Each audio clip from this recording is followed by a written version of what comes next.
Bismillahirrohmanirrohim. Assalamualaikum warahmatullahi wabarakatuh. Perkenalkan, nama saya Eis Enasari bersama dua rekan saya, Ibu Epa Hermala dengan Pak Muhammad Anka Prisatya. Ya, betul, Bu. Pada proses ini kami akan melakukan tugas demonstrasi kontekstual modul 2.3, yaitu melakukan praktik coaching. Untuk yang pertama, saya sebagai observer dan coach sebagai Ibu Epa dan coach Pak Anka. Langsung saja, sebelum memulai proses coaching, Ibu Epa kita akan mendiskusikan rubrik penilaian sebelum melakukan proses kegiatan coaching. Nah, kompetensi apa saja yang Ibu akan dikembangkan dalam teknik coaching nanti? Ya Bu, mungkin untuk sesi coaching kali ini saya ingin mengembangkan kompetensi coaching, yaitu presence atau hadir penuh ya. Iya, hadir penuh. Kehadiran penuh pada saat proses coaching. Nah, menanyakan bagian kompetensi yang secara spesifik dari secara penuh itu bagaimana itu? Mungkin nanti bagian-bagian yang spesifiknya saya hadir secara utuh pada saat coach sedang berbicara, kemudian bersikap terbuka, sabar, juga menunjukkan rasa ingin tahu yang tinggi terhadap coach. Iya. Terus untuk mencapai tujuan pengembangan tadi, apakah ada indikator-indikator yang sudah Ibu Epa siapkan?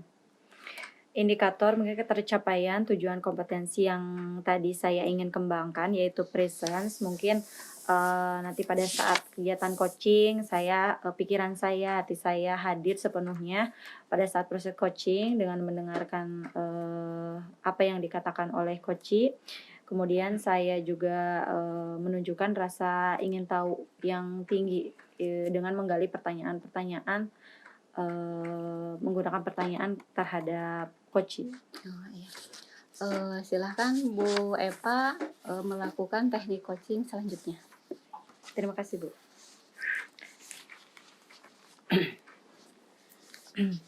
Baik, Pak Anka, apa kabar? Baik, Bu, alhamdulillah. Bu. Alhamdulillah ya. Tadi kita sudah janjian ya, Pak ya. Yeah. Katanya ada yang ingin dibicarakan oleh Pak Anka nih. Kita akan membahas apa Pak hari ini? Ya, Bu, benar, Bu. Terima kasih atas waktunya. Jadi saya ini ingin curhat atau mencari solusi ya, Bu. Jadi ada permasalahan siswa baru saya itu pindahan dari sekolah umum, dari SMP umum.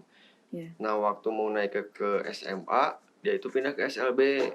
Nah, siswanya perempuan. Saya sering lihat si anak itu kayak pendiam gitu, Bu. Yeah. Entah apa gitu permasalahannya, tapi kemungkinan setelah saya tanyakan, anak itu merasa minder. Yeah. Kenapa kamu merasa minder? Ternyata dia itu belum bisa bahasa isyarat. Yeah. Jadi mungkin kebayanglah mungkin sama kita kalau kita ada teman baru, kita nggak ngerti bahasa mereka, ibaratnya ya seperti itu. Yeah. Jadi dia itu jadi seperti bingung gitu. Yeah. Nah, mungkin seperti itu, Bu. Jadi Pak Anka ini mengalami permasalahan. Jadi ada salah satu siswanya yang memang pindahan ya Pak dari Jadi sekolah umum. Bapak sendiri mengajarnya di SLB.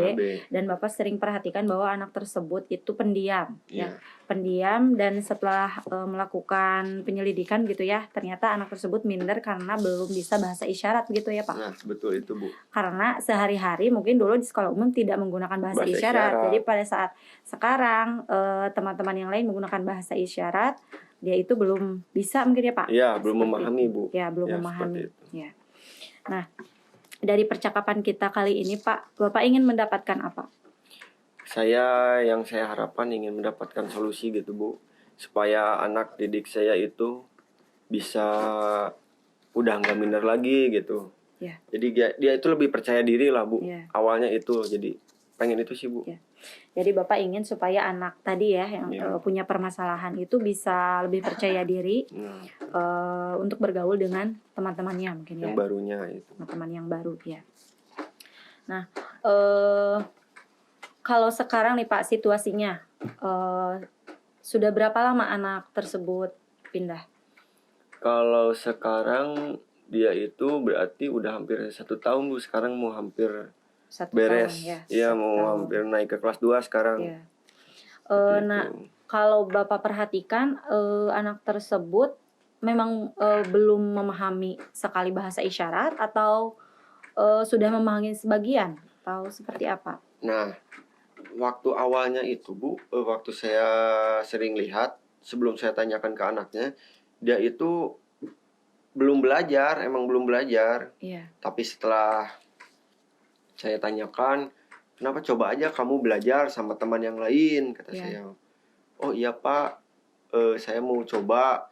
Jadi dia itu anak tunarungu Bu. Jadi cerita dulu ya, dia itu anak tunarungu, namun dibiasakan di sekolah umum. Jadi secara mau tidak mau dia itu sangat dioptimalkan sekali gitu pendengarannya, walaupun itu sebenarnya nggak mendengar. Dia itu ada cuman berapa persen gitu Bu hasil pemeriksaan dokter itu. Jadi dia itu sering terbiasa membaca bahasa bibir. Sedangkan teman-teman di SLB kan oralnya dia itu anak-anaknya belum bisa gitu Bu. Bisa.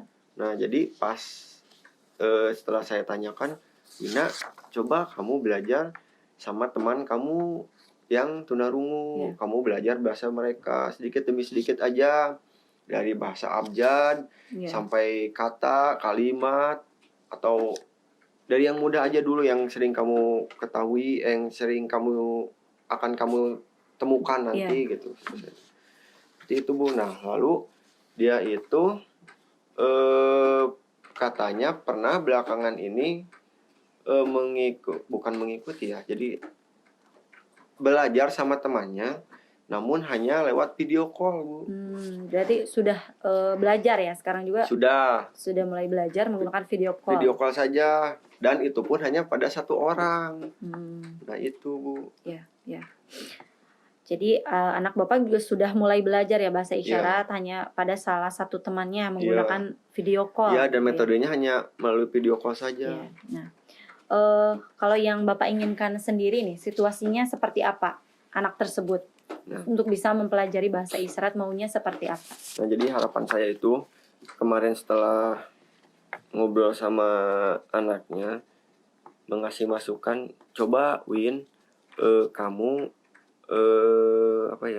metodenya jangan video call saja. Kan anak tunarungu biasanya emang lewat video call Bu ya. Kan nggak mungkin dia teleponan. Jadi harus ini, dan itu pun video call tuh harus pakai bahasa isyarat nanti mereka. Jadi seperti itu. Kamu coba ganti metodenya, jangan video call saja, kata saya. Lalu jangan cuman terpaku sama 1 orang saja. Itu pun alumni. Alumni itu yang dia sedang belajar itu, dia itu sedang kuliah. Jadi waktunya alumni itu SLB. Ya, alumni di sini. Dia itu lagi kuliah dan waktunya pun terbatas ya. Temannya itu nggak mungkin punya waktu full untuk mengajarkan dia sepenuhnya ya. Coba saya ngasih saran, coba kamu jadi coba sama teman yang baru atau secara langsung gitu, live. Tidak di dunia maya seperti video call kan masuknya dunia maya tuh digital ya Bu. Lebih bagusnya coba manfaatkan dulu teman-teman yang dekat di sini, kata saya gitu. Tapi saya belum tahu nih Bu perkembangannya setelah saya kasih masukan itu. Jadi Bapak tuh ingin situasinya supaya anak itu selain dari belajar video call bisa juga belajar dengan teman-teman yang lainnya secara langsung ya. Nah, secara langsung. Jadi jangan hanya belajar dengan satu teman itu ya Pak. Nah, itu pun menggunakan video call. Baik. Nah, kalau melihat ya Pak, ada kira-kira memastikan hal itu bisa berjalan gitu. Kita kan nggak tahu ya anak tersebut sudah melakukannya atau belum gitu. Nah, Bapak akan melakukan apa nih untuk memastikan bahwa anak Bapak itu benar belajar bahasa isyarat juga, tidak hanya lewat video call tapi dengan teman-teman yang lainnya. Bagaimana Bapak bisa memastikan hal Mengetahui itu?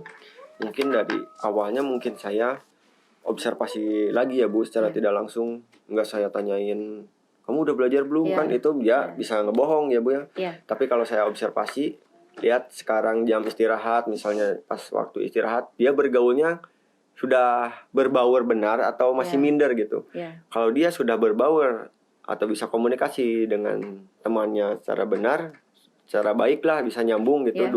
dua arah, berarti dia itu sudah mulai menjalankan apa yang saya sarankan. Iya, Mungkin iya. seperti itu Bu. Karena kalau saya menanyakan, dia itu bisa saja berkata jujur atau tidak, Iya. kan nggak tahu gitu Bu. Ya, jadi Bapak akan melakukan observasi secara langsung ya terhadap betul. anak tersebut. Apakah sudah mulai bergaul dengan teman-teman yang lain secara luas, dilihat tidak hanya murung sendiri mungkin ya Nah, Pak. betul ya, Seperti betul Bu. itu. Nah, setelah sesi ini nih Pak, dari apa yang tadi diutarakan, jadi apa yang akan dilakukan pertama kali? Mungkin untuk kedepannya, rencana saya yang paling akan segera saya realisasikan, Iya. mungkin Bu, menyupport terus supaya dia nggak minder. Yang pertama itu dia belajar, memfasilitasi belajar komunikasinya, lalu belajar bahasa isyarat. Yang digunakan kan di sini menggunakan bahasa isyarat Bisindo ya Bu ya. Iya. Jadi saya akan menekankan itu, lalu menggali potensi yang dia miliki supaya dia itu lebih percaya diri. Iya. Mungkin. Iya. Gitu. Ya, Tiga jadi itu, Bu. akan mensupport ya Pak, Iya. mensupport anak tersebut untuk mau belajar bahasa isyarat karena sebagai modal untuk komunikasi Nah, dengan betul, Bu. teman-temannya ya. Iya. Kemudian setelah itu bisa menggali Potensi. yang lain ya dari anak tersebut setelah anak tersebut Bisa percaya diri gitu ya Pak. berkomunikasi gitu Bu. Ya. Kira-kira siapa nih yang Bapak perlukan untuk membantu mungkin atau untuk mendukung usaha-usaha Bapak? Mungkin saya akan bikin ini Bu, teman-temannya sendiri. Jadi komunitas lah. Iya. Seperti grup WhatsApp. Itu kan secara tidak langsung itu melatih mereka itu belajar berkomunikasi kan Bu. Iya. Jadi permasalahan anak tunarungu itu, dia itu mengerti apa yang dia tulis, tapi dia itu bisa menulis itu, tapi dia tidak mengetahui artinya. Seperti itu. Oh iya. Karena tidak mendengar gitu ya. Karena komunikasinya itu dia, ya karena permasalahannya komunikasinya. Iya.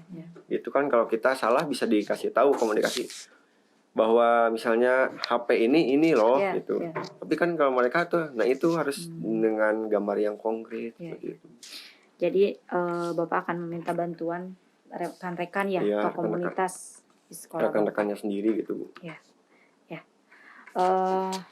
Baik, mungkin itu ya Pak. Kita sudah bicara banyak nih.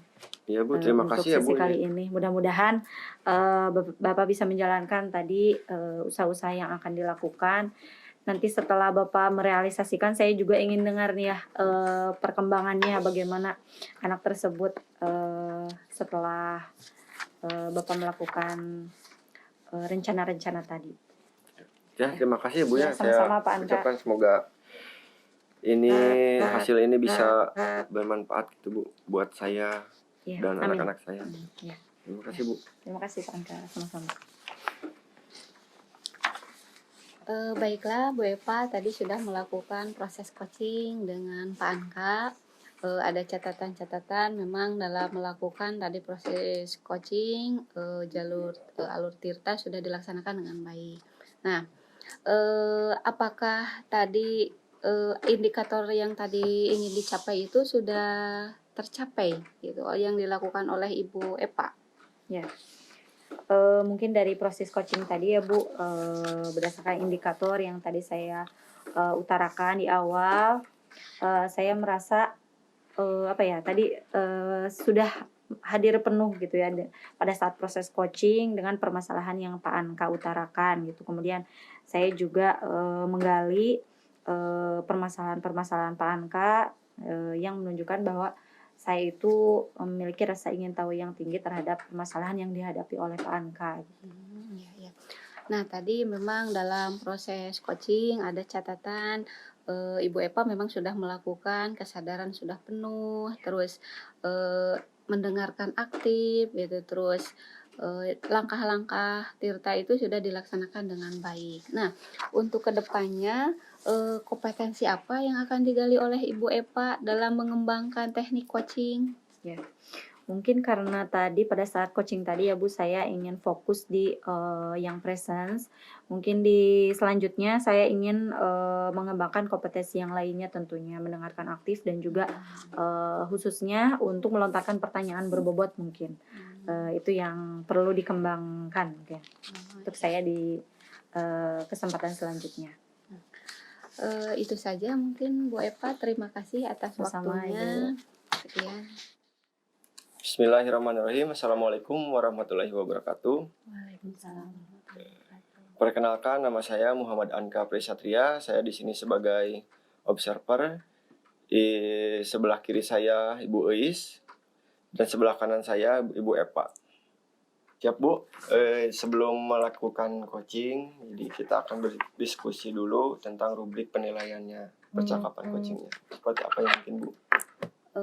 Coaching yang akan dilakukan ini yang ingin dikembangkan dalam permasalahan ini adalah permasalahannya dengan Ibu Epa. Bu Epa. Dengan Ibu Epa Hermala gitu. Bu, kelihatan memang akhir-akhir ini Bu Epa Hermala kelihatan murung gitu.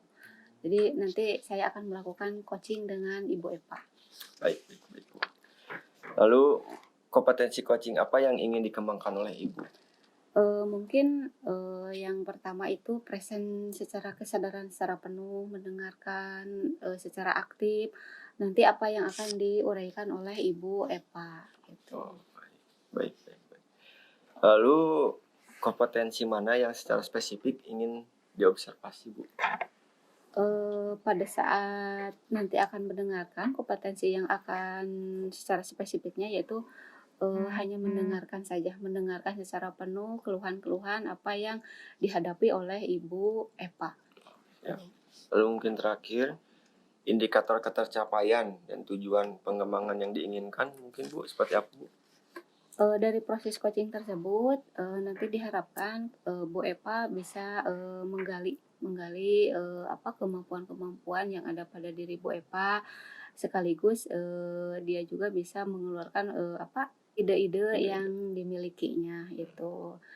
Saya sebagai coach akan mendengarkan secara aktif, secara kesadaran penuh apa nanti yang akan dicapai oleh Ibu Epa itu. Ya Ibu, silakan dimulai Ibu. Ya, terima kasih Pak Anka. Ya baik Ibu. Selamat siang Bu Epa. Siang Bu. Bagaimana kabar hari ini? Alhamdulillah baik. Iya, kelihatan memang hari akhir-akhir ini sepertinya murung sekali. Memang ada permasalahan apa Bu Epa? Iya Bu, jadi saya memang akhir-akhir ini sedang merenung gitu. Saya merasa kebingungan karena ada salah satu siswa saya yang belum lancar membaca Bu di kelas itu. Jadi sulit sekali untuk bisa mencapai kompetensi apa yang diharapkan gitu, yang seharusnya diharapkan di kelas. Ya. Siswa kelas berapa ya Bu? Kelas 6 Bu. Oh, kelas 6. Iya, karena memang mungkin anak tersebut dari dulu juga agak susah mungkin pada saat belajar membaca gitu. Terus ditambah lagi COVID ya Bu, selama hampir 2 tahun. Kemudian di rumah juga mungkin tidak ada yang membimbing. Jadi anak tersebut sampai sekarang kelas 6 itu belum lancar membaca. Akhirnya tertinggal oleh teman-temannya. Dari permasalahan tersebut apa yang sudah Ibu Epa lakukan? Yang sudah saya lakukan tentunya membimbing membaca ya. Selalu setiap hari saya menyempatkan waktu untuk membimbing anak tersebut membaca, baik itu pada saat istirahat ataupun pada saat di akhir jam pelajaran gitu. Saya membimbing anak tersebut untuk membaca waktu khusus. Itu Bu yang sudah dilakukan. Jadi memang ada anak yang kurang bisa membaca Iya. karena memang kemarin ada COVID, jadi anak tersebut merasa jauh tertinggal mungkin ya Iya, Bu. Tapi Ibu Eva sudah melakukan Iya, pembimbingan tadi membimbing sudah melakukan sering. itu. Nah, eh, kira-kira kompetensi yang dimiliki Ibu Eva dalam menghadapi anak tersebut bagaimana? Eh, Mungkin saya kemarin juga belajar ya Bu tentang pembelajaran berdiferensiasi gitu di modul CGP gitu. Jadi saya perlu merencanakan pembelajaran yang bisa berpihak kepada semua anak. Salah satunya termasuk terhadap anak tersebut gitu. Walaupun anak tersebut belum lancar membaca, tapi saya mungkin bisa menggunakan strategi diferensiasi itu untuk supaya anak tersebut juga mencapai kompetensi apa yang diinginkan di kelas, tapi mungkin tidak sama gitu dengan siswa yang lain seperti itu Bu. Ya, ya. Berarti tetap saja ada perbedaan ya dengan ya anak-anak yang lain. Nah, dalam proses tersebut Ibu Eva memerlukan bantuan siapa saja yang harus terlibat gitu? Bantuan mungkin saya membutuhkan bantuan rekan-rekan juga di sekolah untuk bisa mendukung melanjutkan pembimbingan membaca di luar jam mungkin ya Bu. Kalau misalkan saya tidak ada waktu atau kebetulan saya sedang sibuk, saya bisa meminta bantuan kepada rekan lain yang mungkin ada waktu untuk menggantikan. Kemudian juga saya perlu mempelajari lagi mungkin tentang pembelajaran diferensiasi supaya bisa diterapkan di kelas dan anak tersebut juga tidak jauh tertinggal sekali gitu dengan teman-temannya. Dari hasil analisis tersebut, Bu Eva kan tadi memerlukan bantuan semua pihak gitu untuk melakukan pendekatan pada anak tersebut. Nah, kira-kira setelah menggali kompetensi yang didapat oleh Bu Eva, kalau diangkakan skalanya Ibu Eva itu kemarin angkanya dari berapa itu? Dari 1 sampai 10 itu skalanya berapa? 1 sampai 10 mungkin baru 5 ya Bu ya? Baru 5. Baru 5. Berarti nanti ada harapan setelah melakukan kegiatan proses tadi dengan rekan, dengan semua pihak, itu targetnya berapa? Mungkin paling tidak sampai 8 mungkin ya Bu ya? Sampai 8. Ya. Mungkin masih ada yang akan dibicarakan lagi sama Bu Eva? Iya mungkin saya juga perlu bantuan orang tua ya Bu ya, orang tua gitu karena tidak mungkin hal itu dilakukan hanya di sekolah saja gitu kan anak juga lebih banyak waktunya di rumah gitu. Jadi saya juga akan berkomunikasi dengan orang tua untuk mendukung usaha saya mungkin supaya seimbang gitu, di rumah juga orang tua mendukung, di sekolah juga sama. Ya. Jadi memang harus ada keterlibatan ya Bu dengan orang tua juga. Masih ada lagi? Mungkin sudah Bu. Sudah ya. Terima kasih Bu Eva telah melakukan coaching. Mudah-mudahan kedepannya apa yang sudah direncanakan oleh Bu Eva itu bisa berhasil. Dan nanti saya juga akan menunggu bagaimana hasil selanjutnya. Terima kasih Bu. Terima kasih. Terima kasih Bu. Sangat menarik sekali coaching yang dilakukan oleh Ibu Ais. Yang menjadi indikator ketercapaian pengembangan yang diinginkan apa Bu? Pada teknik coaching tadi bersama Bu Eva, indikator ketercapaian yang di awal memang saya sebagai mendengarkan pendengar aktif, kesadaran secara penuh, apa yang akan diungkapkan oleh Ibu Eva. Alhamdulillah tadi saya melakukan pendengaran secara penuh, terus mendengarkan secara aktif apa yang diutarakan oleh Bu Eva. Ya Bu, saya juga tadi perhatikan seperti itu. Ibu sudah mendengarkan sebagai pendengar aktif yang baik.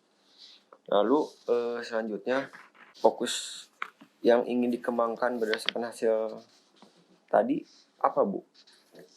Yang ingin Eh, dikembangkan dari hasil coaching tadi. Fokus memang pada teknik-teknik apa yang akan dilakukan dalam melakukan pembimbingan pada anak yang kurang gitu, pada kurang belajar karena memang kemarin terkendala oleh COVID. Jadi belajar di rumah tentunya anak tersebut mengalami penurunan proses pembelajaran.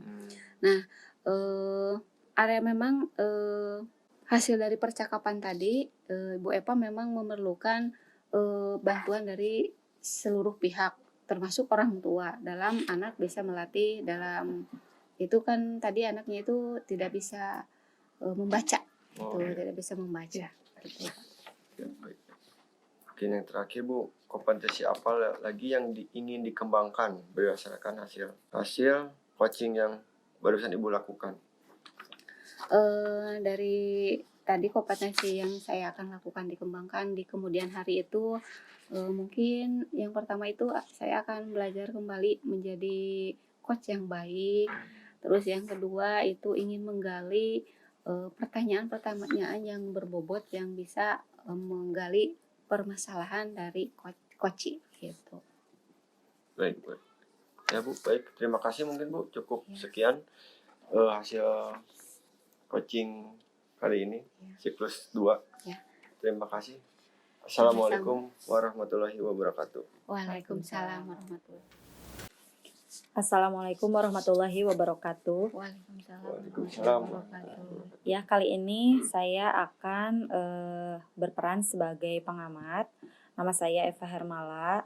Saya akan mengamati proses coaching yang dilakukan oleh Pak Anka sebagai coach dengan Ibu Ei sebagai coachee. Sebelumnya saya nyapa Pak Anka dulu ya Pak. Ya, Sudah Bu. siap Pak Sudah Bu. proses coaching Insyaallah, kali Bu. ini? Ya, baik. Bapak Anka sudah punya rubrik penilaian percakapan coaching kali ini? Sudah Bu, dari LMS Bu. Ya, sudah ya Pak, rubriknya dari LMS. Kemudian kompetensi coaching apa yang ingin dikembangkan Pak pada kesempatan kali ini? Pada kesempatan ini saya akan menggunakan teknik coaching mendengar aktif. Ya, jadi Pak Anka ingin mengembangkan kompetensi coaching mendengarkan aktif. Ya. Baik. Kemudian bagian kompetensi mana yang secara spesifik ingin diobservasi pada proses coaching kali ini? Yang saya akan gali lagi yaitu tentang mendengar secara penuh Bu, lalu fokus pada coaching. Mendengarkan secara penuh dan fokus pada coaching ya. Kemudian indikator ketercapaian dari tujuan pengembangan yang tadi diinginkan Pak. Apa indikatornya?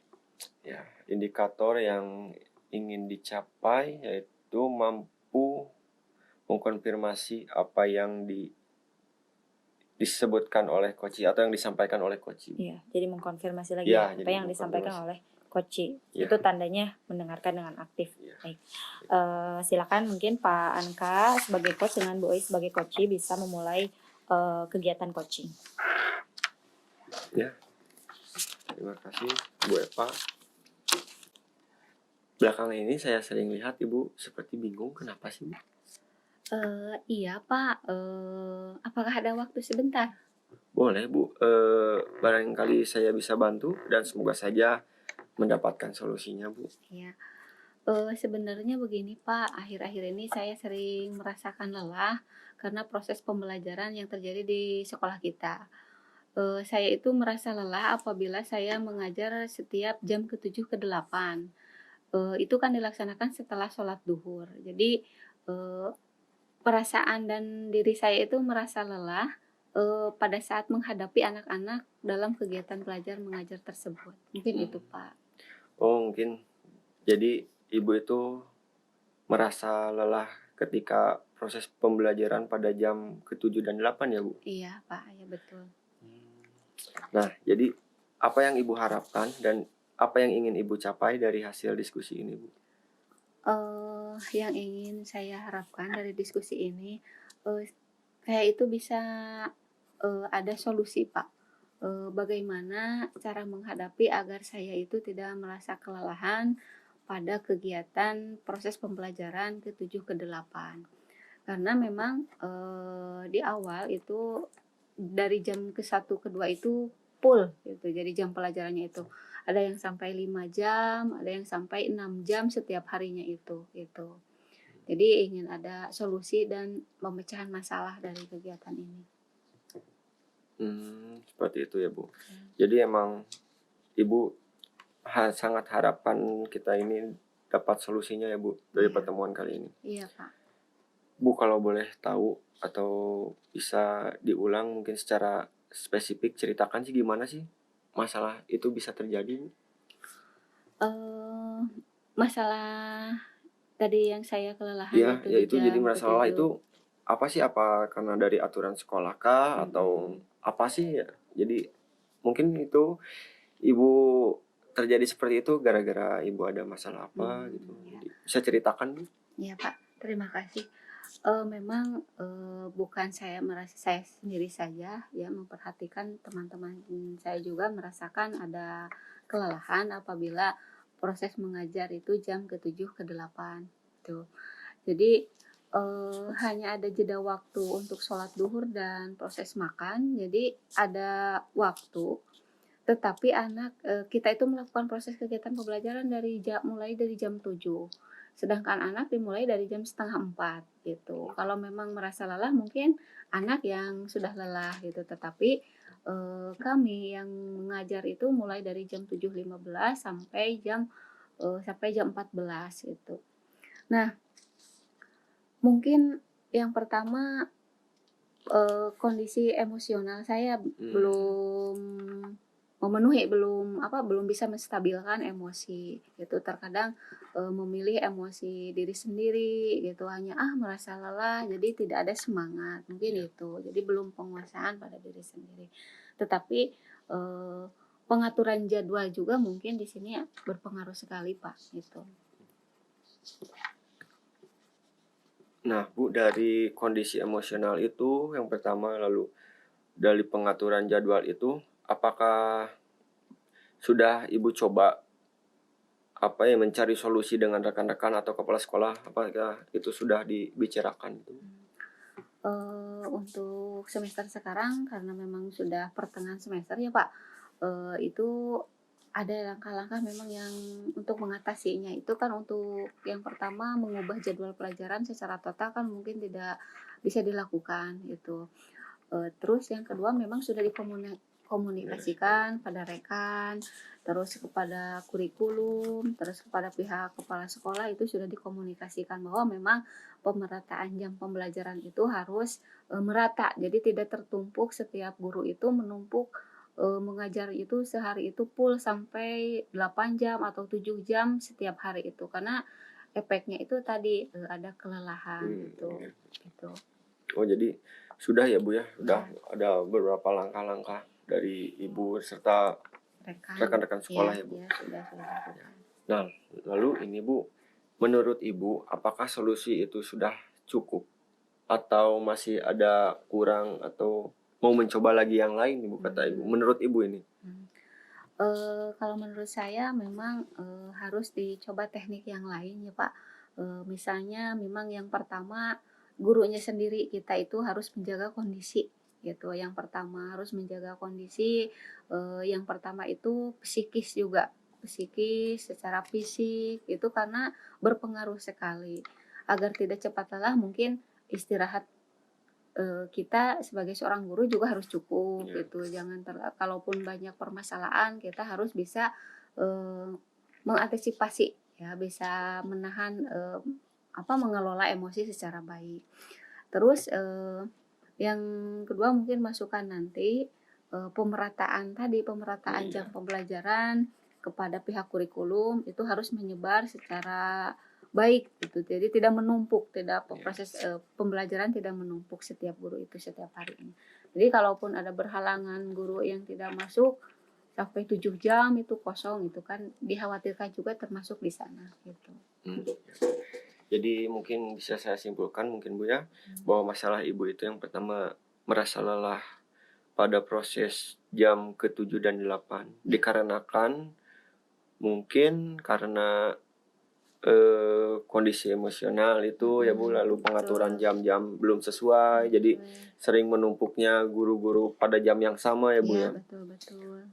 Lalu, nah, apakah ada rencana Ibu untuk paling dekat planning Ibu itu yang akan segera Ibu laksanakan yang mana dulu Bu?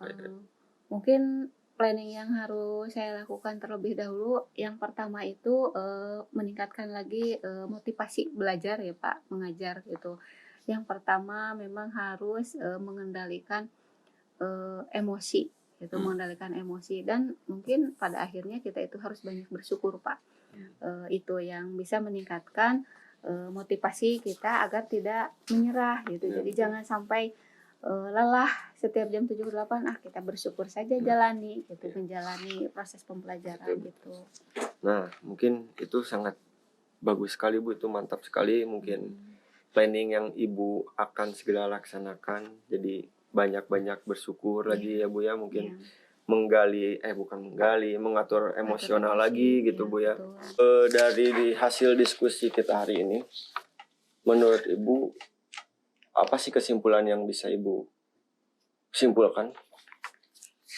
Dari proses pembicaraan teknik coaching sekarang ya Pak, saya merasa ada penguatan solusi bagaimana saya menghadapi nanti proses pembelajaran ke jam 7-8. Yang pertama memang saya harus menguasai segi dari emosional dulu, terus banyak-banyak bersyukur, terus menjaga kesehatan badan, istirahat yang cukup mungkin agar tidak lelah. Mungkin itu Pak. Ya baik Bu, mungkin dari saya cukup sekian Bu. Semoga dari hasil diskusi ini kita mendapatkan benar-benar solusinya ya Bu ya. Ya Pak. Terima kasih Pak atas waktunya. Ya Ibu, sama-sama Bu. Baik, terima kasih Pak Anka dengan Bu Eis ya. Pak Anka sebagai coach sudah melaksanakan proses coaching dengan luar biasa ya. Nah Pak Anka, dari tadi proses coaching yang telah dilakukan ya, apa nih indikator ketercapaian pengembangan tadi yang sudah dilakukan oleh Pak Anka? Ketercapaian yang sudah saya lakukan mungkin Bu, yang pertama tadi pendengar aktif mungkin. Ya, mendengarkan aktif ya, sudah mendengarkan aktif ya, betul. Berdasarkan catatan saya juga tadi Pak Anka pada saat proses coaching sudah mendengarkan dengan aktif, fokus pada apa yang dibicarakan oleh coach yaitu Ibu Eis. Kemudian juga dilihat dari pada saat Pak Anka mengkonfirmasi informasi yang disampaikan oleh Bu Eis itu sebagai tanda bahwa Pak Anka itu sudah mendengarkan dengan aktif. Nah kemudian setelah ini Pak, kompetensi apa lagi nih yang ingin dikembangkan berdasarkan hasil melakukan coaching yang barusan dilakukan? Mungkin kompetensi yang ingin saya capai atau yang akan saya lakukan untuk kedepannya, pertama belajar lagi lebih baik lagi ya Bu ya. Sebagai coach yang baik, lalu ingin meningkatkan kompetensi dalam menggali dengan pertanyaan yang berbobot. Ya. Seperti itu. Semoga proses ini bisa lebih meningkatkan ya kompetensi kita untuk melakukan praktik coaching. Nah, mungkin demikian proses coaching yang dilakukan oleh saya, kemudian oleh rekan saya Pak Anka dan Ibu Eis sebagai tugas untuk memenuhi demonstrasi kontekstual pada program Guru Penggerak. Terima kasih. Wassalamualaikum warahmatullahi wabarakatuh. Waalaikumsalam warahmatullahi wabarakatuh.